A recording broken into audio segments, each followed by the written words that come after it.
Welcome to the Kawartha Small Business Podcast, where we believe the Kawarthas can be the most thriving region in Canada for small businesses. I'm Brian Rump from Profit Coach, And I'm Matt Garrity of Matty G Digital. and we are recording today from the Thrive Podcasting Studio at Thrive Co-working Community, 18 Kent Street West in downtown Lindsay. And today we are talking about inflation-proof pricing. So people have been going crazy about inflation for the last while. I think inflation is something we haven't really experienced in quite a long time. Mm. And I don't know about you, but talking to different business owners, people talk about everything's getting more expensive, sort of eats away at profits. So I want to just briefly talk about how we can sort of hedge our pricing for inflation. Is this a short podcast because it's the Liberals and all we have to do is vote them out and problem solved? Yeah, that's a good angle that I hadn't really thought about. We could just blame Trudeau, and then the other people will just fix it all. They'll fix it right away. Yeah. They're a lot smarter than him, so they'll figure that out. They'll just fix it. No one has to worry about it. We can just go back to no inflation ever again. The end. Yeah. If you want to join our podcast, reach out to. How do you inflation-proof your pricing then? So this is just a sneaky way to have a pricing podcast because lots of people ask about, well, how do I price my product? How do I price my service? And I think inflation is definitely a real thing. I get a little bit irritated when people just use it as a complete excuse to raise prices.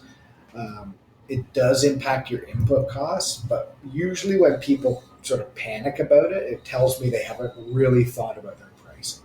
Sure. They haven't accounted for potential inflation. They haven't looked at, is their price matching the problem that you're solving for people? There's people who their whole price is, they take their input costs and then they just guess at what they think is a reasonable sort of markup or spread on that, and they charge that. So then if it's not enough and inflation goes up, that's just eating away at their profit, and they get stuck in kind of a not profitable survival trap because they haven't accounted for a markup for themselves or for running the business. So then they blame inflation. It's like, well, prices have to go up based on inflation.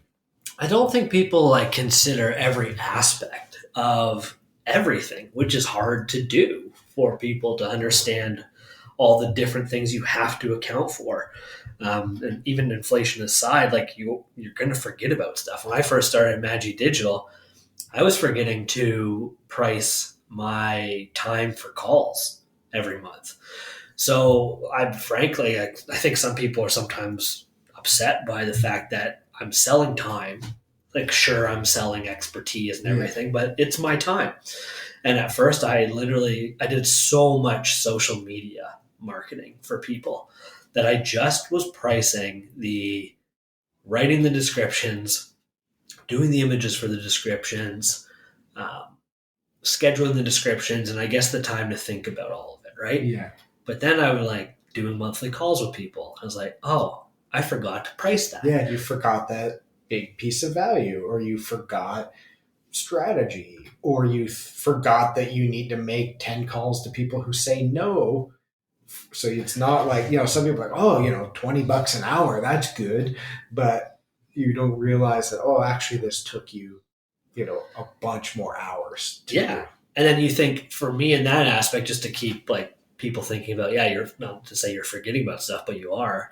Okay, I forgot about the meeting time, which is an hour.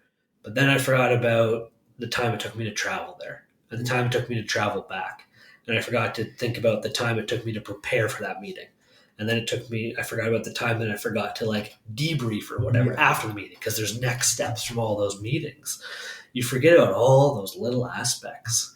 And then on the other side of things, I've had a woman in Thrive one time not directly complain about the fact that we're selling space. It was funny because she was talking about another place that sells space, rents out space, and she was saying how expensive they were. She's like, it's just space. And I'm like, you're sitting on a chair that costs money, where your coffee is sitting that you took from us, on a table that cost us money, in a lit room that's temperature controlled in this building. Yeah. Like, it's not just what you think it is. And I think that's probably the thing that a lot of people that don't really understand business get locked into when they're like, I can't believe this can of Coke is $3. This used to cost this much when it was my age. We're like, you're not thinking about all the things that go into it. And like, it is a business. People aren't just doing it for fun. It's not a charity. I'm not selling this can of Coke because you want a can of Coke. Yeah, I remember a long time ago someone saying, when you were in Paris at a cafe, a can of Coke is 12 euros, not because of the cost of the Coke, because you're sitting on like a chair on someone's space that looks at the Eiffel Tower or whatever. So like, there's value in that. And I think that's where, we can hedge against inflation, understanding that value. So we have to make sure there's sufficient margin so that, if the cost of that Coke, we're buying it for $0.25 and now it's 30 cents. You're not completely freaking out because you were selling it for 28 cents or something like that. So we have to make sure we're accounting for all of those factors and building a business model that can withstand inflation. That's interesting because it made me immediately think about Vegas. And okay, this beer, when you do the exchange and everything, was $30. Yeah. Every drink in Vegas was $30 Canadian. Yeah, right? I tracked all of mine. Yeah, I made a point not to track it. Well, I didn't want to know. Yeah. But every drink was $30, right? Yeah. And then you're like, how can this be so expensive? But the reality is, if you're not there drinking that $30 drink, someone else is going to pay $30 to sit in your spot to drink that drink on the strip. Yeah. And that's a really, really, really interesting way to think about all business, to be honest with you. Yeah, and there's certain things that are more profitable, less profitable. But I think, especially small town, small business owners, we don't always have that conversation with someone like me who's maybe going to walk through what that is. I think there's a danger going the other way. I think sometimes people try to value price something too much or too high without actually being able to deliver on it or matching it to their audience. Mm-hmm. So, you can't charge $30 a beer in downtown Lindsay. Probably not going to happen. But there is a price that's going to be profitable for you. And if that price isn't enough so that you can also make a living, then don't do it, right? Like, that's kind of how the market works as well, is, go find something else to do. But, in general, we should be not afraid of inflation in our pricing. Yeah. I don't know how this relates, but I bought a $5 tall boy the other day at the LCBO, and I actually, I looked at it.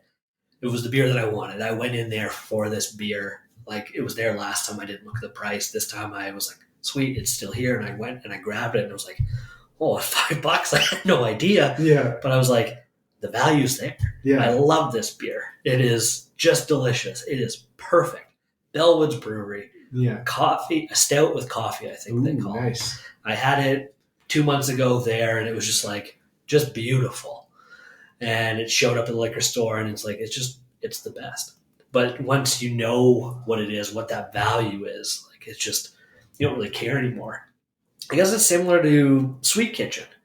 You and I were talking to her a long time ago whenever in that boardroom about, she's like, I have to increase my costs because butter, of all things, butter is usually through the roof. And she's like, I don't know if the market wants this much to spend this much on one of my bars. And I just said, I don't know if it matters, because I think the people that know you and love you, because she's established, she's not a new home baker. She's been doing this for a bajillion years. I don't think they care what the price is. I got to know her at the market every Saturday for the last couple summers. I have no idea what it cost me every week. Yeah. I have no idea what those cookies were. Those, we call them spicy cookies, the ginger cookies, ginger molasses. I don't know how much the bars are. I have no clue. It's just, I know that this is good. I love it. It is value to me. I will pay whatever they're asking me. Yeah, and I think that's where, as a business owner, you have to take that approach where you're pricing based on what you need. You may have to adjust to the market or create something for a price point. Inflation is a real thing, and at some point, part of the whole point of inflation, and then not to turn this into an economics podcast, but using interest rates to try to control inflation, is the whole goal is to like reduce it. So at some point, businesses have to start competing again for dollars. So if people can't afford it, they're going to make different choices. But if that's still your business, now you have to compete on marketing or making sure you're creating something that people are willing to spend money on. But you can withstand that little bit of inflation if your pricing is good. And you maybe reevaluate your pricing, but if it's always reactive, or if you're like, oh, I didn't make any money this year because of inflation, because I didn't change my prices, then we have to start looking at the value you are creating, create your prices around that. Yeah. If you're in a small business, you really shouldn't be in a business where you're kind of hustling commodities based on like really super low prices. Like that's, in my opinion, and I might be not thinking of anyone particularly or forgetting someone, but you shouldn't be exposed that much to inflation unless it is so crazy that it completely changes a product that you can't offer it anymore. But otherwise, like, you want to be setting your pricing based on everything else. Yeah, and I have a hard time understanding that with like losing money and inflation and stuff like that. Because to me, I'm like, why can you not just increase your prices like almost right away? Yeah. Like, why do you have to be so rigid in it? You're not a franchise where terms are dictated by this price. If everything's costing you $1 more, price goes up by $1. And I think sometimes people probably overthink it. Yeah, or and the other part is business should always be a game, and you should always be looking at your pricing, your input costs.